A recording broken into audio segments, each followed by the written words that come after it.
जब कोई किसी पे जबरदस्ती करता है तो उस पे क्या बीतती है। Assalamualaikum guys, oke kembali lagi bersama Draft Movie Review. Piye kabar Re? Terima kasih buat para penonton setia Draft Movie dimanapun kalian berada. Semoga kalian semua selalu sehat ya. Kali ini Draft Movie sudah merangkum sebuah film yang berjudul Bumi. Oke, penasaran dengan kisahnya? Langsung aja tanpa banyak basa-basi, ini dia alur ceritanya.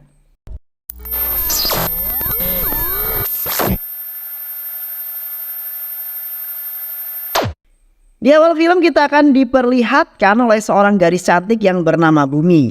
Seorang desainer yang merancang berbagai konsep untuk acara sebuah pernikahan atau bisa disebut dengan WO atau Wedding Organization. Karena pekerjaan itu Bumi sering sekali pulang dalam kondisi larut. Bumi sudah sedari kecil hidup tanpa kasih sayang seorang emak lantaran emaknya telah menjadi almarhumah saat Bumi masih bocil. Bumi dibesarkan oleh bapaknya yang bernama Arun. Oleh karena itulah Arun sangat menyayangi seorang putrinya yang tercinta. Arun adalah pemilik toko sepatu yang kalau malam sukanya mabok-mabokan. Arun hanya gemar sesekali mabok-mabokan setiap malam, senantiasa ditemani oleh sahabatnya yang bernama Taj. Bahkan Arun menganggap sahabatnya itu sebagai seorang saudaranya sendiri. Begitu pula dengan Bumi yang telah menganggap Taj seperti pamannya sendiri. Pada suatu malam Arun yang sedang mabuk bersama Taj membicarakan tentang pernikahan Bumi. Arun mengatakan bahwa 1 bulan lagi putri kecilnya itu akan dinikahi oleh seorang pria yang bernama Niraj, yang berprofesi sebagai seorang dokter. Di tengah obrolan itu, Arun yang baru saja tiba setelah seharian bekerja merasa kesal dengan kebiasaan ayahnya itu, yang selalu saja mabok-mabok sepanjang malam. Seperti biasanya, Arun dan Bumi memiliki suatu kebiasaan yang sangat unik, bahwa setiap Bumi pulang dari pekerjaannya, maka Arun akan masak dan menyuapi Bumi. Keesokan harinya, Arun pergi bekerja di toko sepatu miliknya. Arun kini menyiapkan kartu undangan untuk dibagikan kepada kerabat-kerabatnya. Tak hanya itu saja, untuk menyambut pernikahan putrinya itu, Arun bahkan dengan sengaja memberikan diskon 10% atas sepatu yang dijualnya itu. Di sisi lain terlihat seorang pemuda yang sedang dimarahi oleh kakaknya. Pemuda itu bernama Jetu. Kakaknya itu selalu memarahi Jetu lantaran Jetu yang selalu terlambat untuk menjemput dirinya. Jetu adalah tetangga Bumi, sekaligus orang yang selalu mengantarkan Bumi setiap kali bekerja. Jetu yang sering menebengi Bumi sudah menganggap Bumi sebagai saudaranya sendiri. Sementara itu terlihat Arun yang saat ini sedang mengantarkan undangan pernikahan Bumi kepada seluruh orang, termasuk kepada tetangganya yang bernama Visal. Visal yang mendapatkan kartu undangan itu tak mampu berbuat banyak. Dirinya memang mencintai Bumi, namun hanya bertepuk sebelah tangan. Visal mencintai Bumi, tapi Bumi hanya menganggap Visal sebagai temannya. Just friend aja lah ya kan. Jeju yang tahu tentang kisah asmara Visal meminta Visal untuk bisa segera move on dengan membuang foto-foto Bumi yang selalu dibawa di dompet miliknya.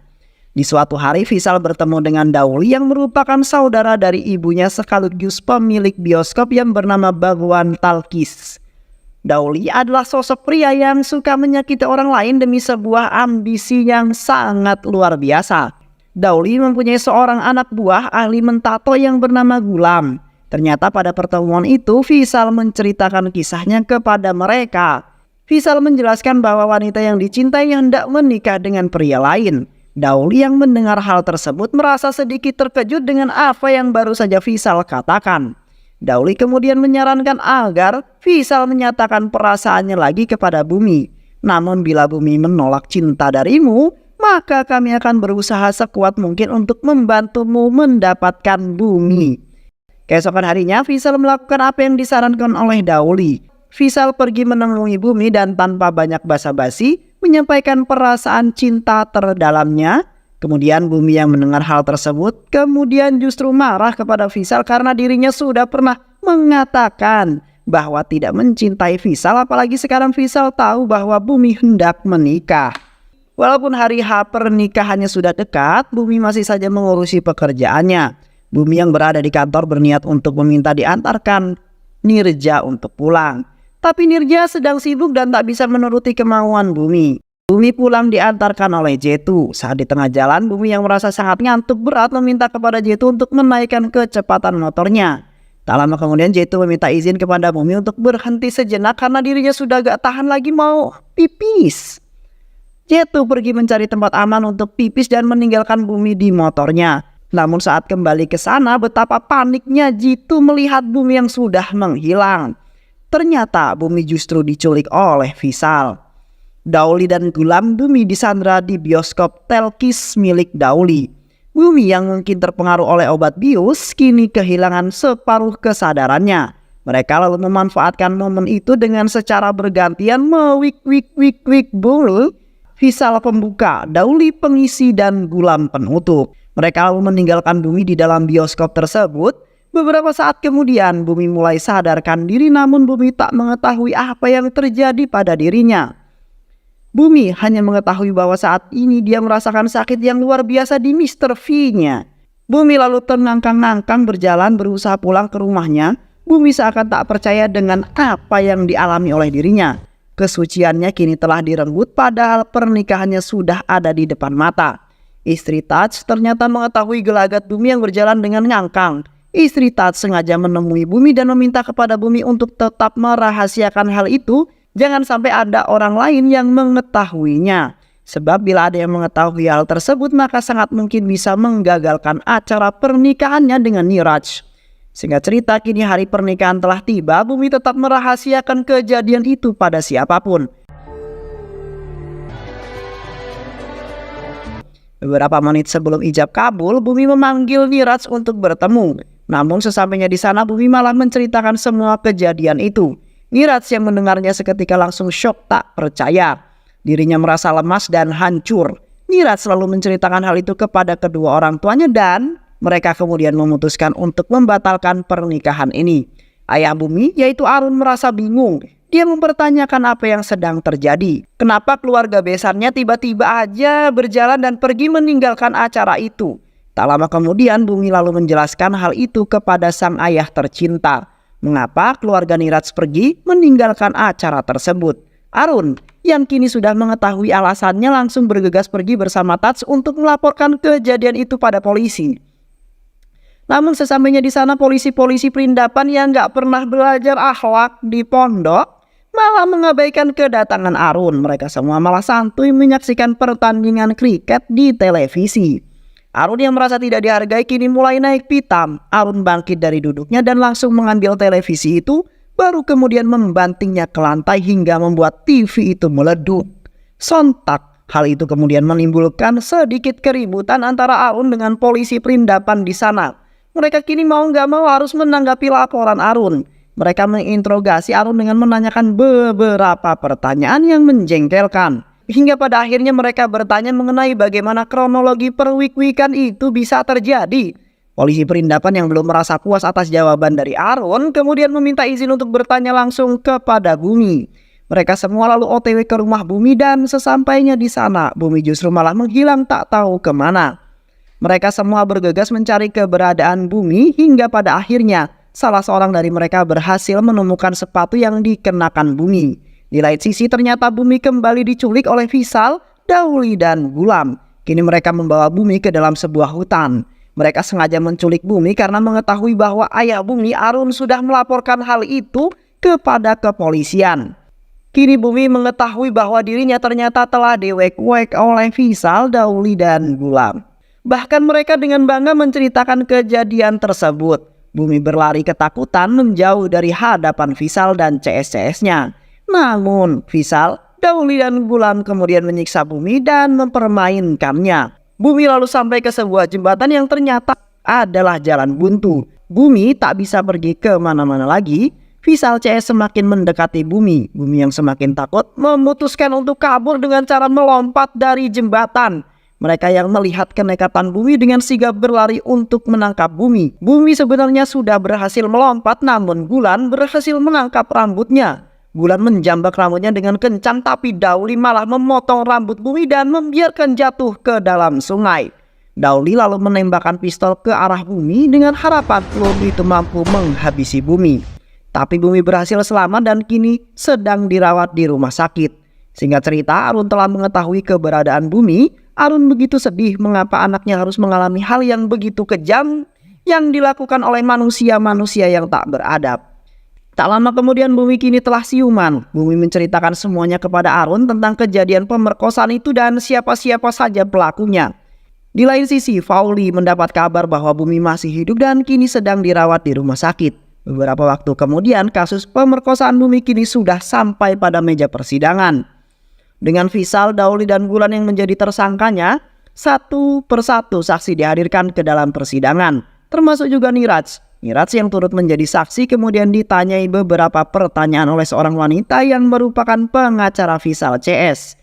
Walaupun pengacara itu adalah perempuan, tapi ia sekali tak memiliki hati nurani. Dia tak peduli dengan nasib yang menimpa Bumi. Uang membutakan matanya. Uang membuat pengacara itu membela Vishal CS sambil terus-menerus menyudutkan Bumi. Bahkan ketika pengacara itu mendengarkan kata-kata Bumi yang terbata-bata, pengacara itu semakin menekan Bumi. Dia kemudian memfitnah Bumi dengan dalih bahwa Bumi gugup karena dia sedang berbohong. Dia takut kebohongannya terungkap. Arun yang terus-menerus mendengarkan omongan kosong dari pengacara biadab itu kemudian bangkit. Dia meminta agar pengacara itu berhenti bicara. Arun kemudian menjelaskan bahwa Bumi tidaklah bersalah. Dia adalah korban pemerkosaan. Aku beruntung karena kebiadaban mereka ini. Setidaknya tidak membuat Bumi kehilangan nyawanya. Semua orang di sana mendengar hal itu kemudian menangis tak kuasa membendung air matanya. Mereka tak tega dengan Bumi yang sudah menjadi korban pemerkosaan justru malah dipermalukan dan difitnah oleh pengacara biadab tersebut. Pengacara yang mendengar hal itu pun terdiam karena merasa malu. Arun yang sudah lelah dan mentalnya yang tak sanggup lagi melihat Bumi dipermalukan, kemudian memilih untuk menyudahi saja kasus ini. Arun dengan kebesaran hatinya meminta Bumi untuk melipat tangan dan meminta maaf kepada Vishal CS. Arun juga mengatakan bahwa dirinya akan segera mencabut kasus ini. Arun lalu meminta maaf sedalam-dalamnya kepada Bumi karena ia tak mampu memberikan keadilan bagi Bumi. Kini beberapa waktu telah berlalu. Arun dan Bumi menjalani kehidupan seperti biasanya. Hanya saja tanpa sebuah senyuman di pipi mereka. Bumi yang lagi berjalan pulang ke rumahnya malah melihat nomor telepon terpampang di dinding luar rumahnya. Bumi yang melihat itu kemudian kesal dan mencoba menghapus coretan itu. Namun secara tiba-tiba Niraj datang dan menghampiri Bumi untuk meminta maaf karena waktu itu dia telah membatalkan pernikahannya secara sepihak. Dia menyesal dan meminta Bumi untuk kembali melanjutkan pernikahan itu. Namun Bumi mengatakan bahwa kini sudah terlambat. Kau sudah banyak mempermalukan diriku. Aku yang sengaja menceritakan hal itu kepadamu karena aku yakin kau akan menerima diriku apa adanya. Namun kau justru mengkhianati perasaanku. Kau menceritakan hal itu pada ibumu. Dan kini semua orang di sini sudah mengetahui hal tersebut. Tak lama kemudian para tetangga Bumi yang merasa bahwa nama kampungnya sudah tercemar akibat kasus yang menimpa Bumi berkumpul dan meminta kepada Pak Arun beserta Bumi untuk pergi dari kampung tersebut. Di malam harinya, Arun yang tengah mabuk lalu melampiaskan kekesalannya itu dengan mengamuk dan menghancurkan mobil-mobil milik tetangganya. Arun kembali mengungkit bahwa dulu Bumi sempat menolong kalian, tapi sekarang kalian membalasnya dengan mengusir Bumi dari kampung ini. Semua tetangga yang menyaksikan kemarahan Arun hanya bisa terdiam meratapi diri mereka. Keesokan harinya, beberapa perempuan datang untuk menemui Bumi. Ternyata mereka adalah kakaknya Jitu, ibunya Vishal, istri Dauli, dan anak perempuan Wulan. Kakaknya Jitu lalu memberikan sebuah HP kepada Bumi yang ternyata HP itu berisi tentang video pemerkosaan yang dilakukan Vishal CS kepada dirinya. Bahkan di dalam video itu terlihat Jitu yang selalu mengantarnya bagikan petir yang menyambar di siang hari. Itulah perasaan Bumi setelah mengetahui bahwa Jitu ternyata juga ikut memperkaos dirinya. Padahal Jitu sudah Bumi anggap sebagai adiknya sendiri. Tapi Jitu malah dengan tega ikut mewik-wik dirinya. Kakak Jitu dan wanita-wanita tadi yang merupakan keluarga dari para pelaku meminta maaf atas kelakuan anggota keluarganya tersebut. Tapi Arun yang kadung marah dan muak dengan para pelaku tersebut meminta agar keluarganya mereka semua untuk segera pergi dari rumah ini. Masya Allah sekali ya Pak Arun ini ya. Sangat lapang dada. Bahkan dia masih sangat sopan loh setelah mengetahui bahwa fakta tragis itu setelah mereka semua pergi meninggalkan rumah Bumi, Bumi meminta agar ayahnya membalas perbuatan mereka. Arun bahkan mengatakan bahwa bukan hanya aku yang akan membunuh mereka melainkan kita. Dan mereka pun segera melancarkan aksinya dengan bantuan Taj. Di lain sisi para anggota keluarga pelaku pemerkosaan Bumi terus-menerus marah protes dan meminta agar mereka menyerahkan diri ke polisi. Atau tidak, Bumi dan Arun akan segera memburu dan menghabisi mereka. Dan benar saja, Arun CS kemudian langsung melancarkan aksinya. Pertama-tama mereka menculik Jetu yang tengah melintas. Jetu pun terkejut karena melihat bahwa dirinya diculik oleh Arun dan Bumi. Jetu pura-pura polos dan tidak mengetahui apapun. Namun Arun sudah mengetahui semuanya. Jetulah yang menyuntikkan obat bius ke dalam manisan yang akan dimakan Bumi. Hingga pada malam itu Bumi mulai kelihatan mengantuk. Jetu pun sengaja pura-pura kebelet pipi sambil menunggu Bumi pingsan karena obat bius. Dan yang lebih biadabnya adalah Jetu justru memvideokan Bumi dan ikut mengwik-wik dirinya. Jetu yang mendengar semua hanya bisa menangis sambil memohon ampun kepada Arun. Namun Arun menjelaskan bahwa hukum tidak akan bisa menyentuh anak di bawah umur. Oleh karena itu aku akan terus-menerus menyiksamu secara perlahan hingga waktunya tiba saat kau genap berusia 18 tahun. Dan jika saat itu tiba aku akan memberikan kematian yang tragis sebagai kado spesial ulang tahunmu. Jetu yang mendengar hal itu langsung sangat ketakutan dan menangis sejadi-jadinya. Kini target kedua mereka adalah Visal. Arun terus-menerus mengawasi Visal kemanapun dia pergi hingga membuat Visal terkencing-kencing di celana. Visal kemudian meminta bantuan Dauli. Mereka lalu pergi untuk menemui Arun dan Bumi dan sesampainya di sana Dauli mewakili Visal untuk meminta maaf dan mengatakan bahwa Visal siap menikahi Bumi. Arun yang mendengar itu kemudian emosi dan langsung menghajar Dauli. Beruntung polisi segera datang dan mengamankan Arun. Arun kini dipenjara di sel tahanan. Tats yang mengetahui itu kemudian datang ke kantor polisi dan berhasil menjamin polisi agar Arun dibebaskan. Polisi sempat menunjukkan foto Jetu dan bertanya soal keberadaan Jetu kepada mereka. Karena beberapa hari ini Jetu dikabarkan hilang. Kini adalah tepat di mana Jetu akan berulang tahun. Jetu kemudian dibawa ke Baguan Talkis. Arun membawakan kue ulang tahun dan sebuah pisau. Dia meminta Jetu untuk memotong kue itu dengan menggunakan pisau yang sudah diberikan. Jetu yang terus-menerus ketakutan tidak mau memotong kue itu, tapi Arun terus-menerus memaksanya dan Jetu ketakutan malah memotong lehernya sendiri. Keesokan harinya polisi berhasil menemukan jasad Jetu. Ayah Jetu yang melihat jasad anak itu hanya bisa menangisi kematian anaknya. Di tempat lain Gulan yang sedang ada di markasnya didatangi oleh Arun. Arun yang mengetahui bahwa Gulan adalah seorang ahli toto. Seorang ahli tato berhasil menyudutkan Gulan dan mentato keningnya dengan tulisan pemerkosa sebelum dirinya dibuat pingsan oleh Arun. Keesokan harinya Gulan yang tak terima dengan perlakuan Arun datang dan melaporkan hal itu kepada Dauli. Di sana juga terlihat Visal yang masih trauma ketakutan dengan bayang-bayang Arun. Namun Dauli menegaskan kepada mereka bahwa dirinya akan menghabisi Arun setelah hujan ini selesai. Sementara itu di jalan, Arun yang sedang mengendarai motornya tiba-tiba dihampiri oleh polisi perindapan yang menangani kasus kematian Jetu.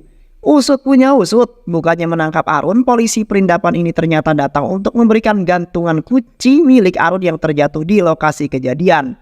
Arun beruntung karena polisi perindapan itu telah mendapatkan hidayah. Dia mendukung aksinya Arun setelah mengetahui bahwa keempat orang itu termasuk Jetu adalah pelaku pemerkosaan Bumi. Tak hanya sampai di situ, polisi perindapan itu juga menjelaskan bahwa jika kau ingin berhasil membalaskan dendammu, maka kau harus berhati-hati dan jangan pernah meninggalkan satupun barang bukti. Singkat cerita, kini Gulan datang ke rumah Bumi dan menghancurkan segala barang-barang di sana sebagai bentuk kemarahannya. Gulan menghancurkan sebuah radio yang sangat disayang Bumi. Ternyata radio itu adalah radio peninggalan sang ibu. Gulan lalu menyerang Bumi hingga terjatuh. Beruntung Tats datang bersama para tetangga Bumi dan berhasil menyelamatkannya. Gulan lalu memutuskan untuk kabur dari sana. Tats dan tetangga-tetangga Bumi tak rela jika Gulan kabur, oleh karena itu mereka mengejarnya. Namun, Gulan yang berhasil membenturkan kepala Tats ke tiang listrik membuat Tats harus dilarikan ke rumah sakit dan tak lama kemudian Tats tewas berada di sisi Tuhan Yang Maha Esa. Arun yang melihat sahabatnya tewas kini bertekad untuk tidak mengancam mereka lagi. Arun akan benar-benar menghabisi mereka semua kali ini. Keesokan harinya Arun langsung pergi menemui Gulan dengan membawa sebuah gadah. Ia menghajar Gulan dengan beringas hingga saat Gulan berada dalam kondisi yang tak berdaya alias sekarat. Arun menggeret Gulan ke rel kereta api dan Arun membiarkan Gulan digiling kereta api. Visal yang mendengar kabar kematian Gulan kini membuatnya semakin takut. Dia memutuskan untuk pergi jauh dari kampung itu dengan menaiki sebuah bis. Namun saat di tengah perjalanan, Arun dan Bumi menghentikannya. Mereka meminta kepada semua penumpang untuk segera turun dari bis itu dan hanya menyisakan Vishal seorang. Vishal yang ketakutan sudah meminta ampun kepada Arun, namun Arun justru menjedot-jedotkan kepala Vishal ke tiang yang ada di dalam bus itu, lalu menyodorkan pisau kepada Vishal dan meminta Vishal untuk memilih. Gunakan pisau ini untuk memotong lehermu atau justru memotong titikmu. Mana yang akan kau pilih? Vishal yang sedang dalam ketakutan jelas saja menolak permintaan Arun. Namun Arun membentaknya dan memaksa untuk kembali memilih, potong leher atau potong titikmu. Dan pada akhirnya Vishal lebih memilih untuk memotong titiknya sendiri. Arun dan Bumi kemudian mengendarai mobil itu untuk menemui Dauli. Tapi di perjalanan, Dauli yang sudah terlebih dahulu menunggu Arun bersama anak buahnya terlihat Vishal yang sudah mati terbujur kaku. Arun dan Bumi keluar dari bus itu dan langsung dihajar oleh anak buah Dauli. Arun menghajar satu persatu anak buah Dauli. Namun Dauli berhasil melumpuhkan Arun dengan menusukkan sebuah besi ke perut Arun. Arun kini dalam kondisi sekarat. Bumi syok melihat Arun tak berdaya. Dan Dauli yang melihat Arun sedang tak berdaya dengan pede menghina dan mengancam Arun. Dauli berkata bahwa dia akan kembali melecehkan Bumi. Kini Dauli mulai melepaskan selendang Bumi. Arun yang melihat anaknya kembali dipermalukan dan akan dilecehkan berusaha bangkit dan mencabut besi yang menancap di perutnya. Arun telah berhasil bangkit. Arun telah mengamuk dan menghajar anak buah Dauli satu demi satu. Hingga pada akhirnya Arun yang terlihat akan tersungkur di hadapan Dauli, mak diduga mak disangko. Arun malah menusukkan besi itu ke kaki Dauli. Dauli lalu berlari kesakitan dan di tengah-tengah kerumunan para wanita yang sedang melakukan ritual perayaan, Dauli masuk ke dalam kuil. Arun yang berhasil menemukan tanpa basa-basi lagi langsung menghajarnya. Arun mematahkan kaki dan lengan Dauli. Kini Arun tengah menjambak rambut Dauli dan terus mengarahkannya ke jurang kuil yang di bawahnya terdapat sebuah kolam. Dauli meminta maaf agar dia tidak dibunuh, tapi Arun mengatakan bahwa Pemerkaos harus mati dengan cara yang mengenaskan. Kini Arun yang masih menjambaknya berhasil menggiring Dauli ke ujung kuil. Dauli pun jatuh ke dalam jurang kuil dan tenggelam di air kolam tersebut sambil disaksikan para wanita yang melakukan puja di sana. Arun lalu memeluk Bumi dan film pun berakhir.